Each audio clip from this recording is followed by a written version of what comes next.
look at Hard as a Rock. So one thing to keep in mind on this song and on this album really is that Malcolm's tone is really clean. There's not a lot of gain. On the Marshall behind me, I've got that high treble channel set at about 2.5.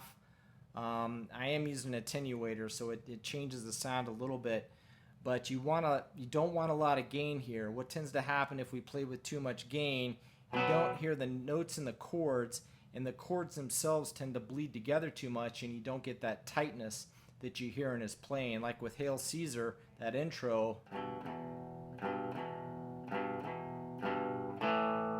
you know, that's really clean, and then of course the gain picks up a little bit when you start to strike the strings harder.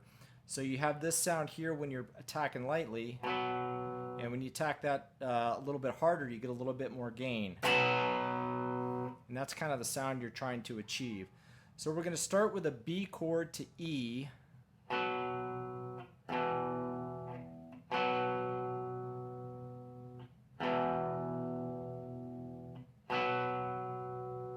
Right, and you're going to play that one more time, and then we're going to play the main riff. We're going to start with this E power chord to B. Now this is a little bit more tricky than it looks. You got to get the timing right on this one. So we start with E, and then we're going to go to B.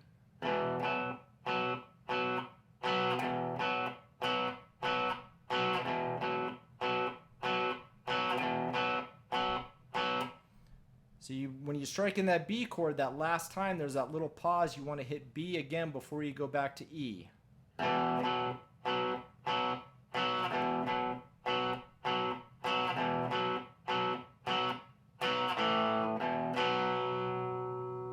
then you see that little pause. You go B right to A to E, back to B again. And then you repeat that.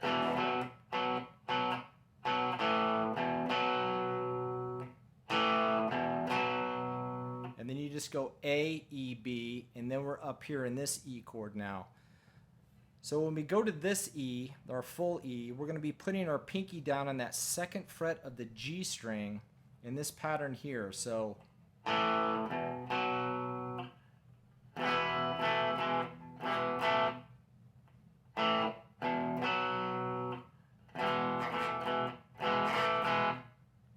the first time it's, and then you stop, and then the second time it's, and you lift it off that last time. All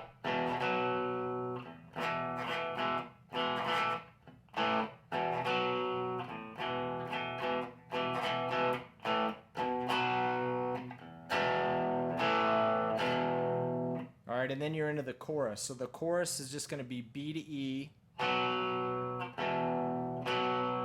and then A to E,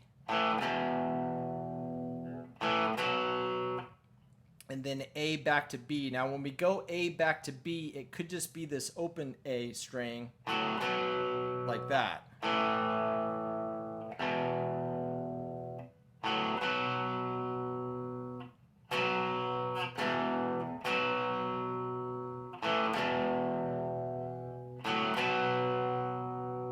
Right, and then we just go back into. Now on this one, you go A, E, and there is an A in there, but it sounds like it's that open A string to B. You're kind of hitting that incidentally as you go back to that B chord. All right, and then we just go back into the second verse, and that's the same. So let's take a look at the guitar solo and how this one wraps up.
right, so as we head into the guitar solo, we're just going to be playing that A, E to B, and I'm using that full E here. I'm not sure if he is. It just sounds a little bit more fuller there in the song. It could be an overdub from Angus. It's hard to tell. But when you head into the solo, you're eventually going to go back to this.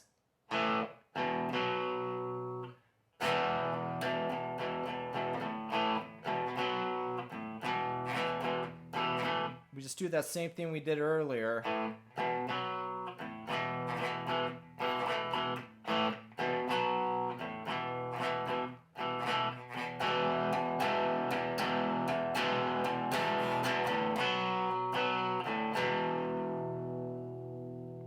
And that's B to E. It could be B to A to E right there, but it just sounds like it's B to open strings to E. And that's open E to E, really. And that's really it for this one. The only other difference, really, is that when we get to the end of the song, the strumming pattern just kind of picks up a little bit.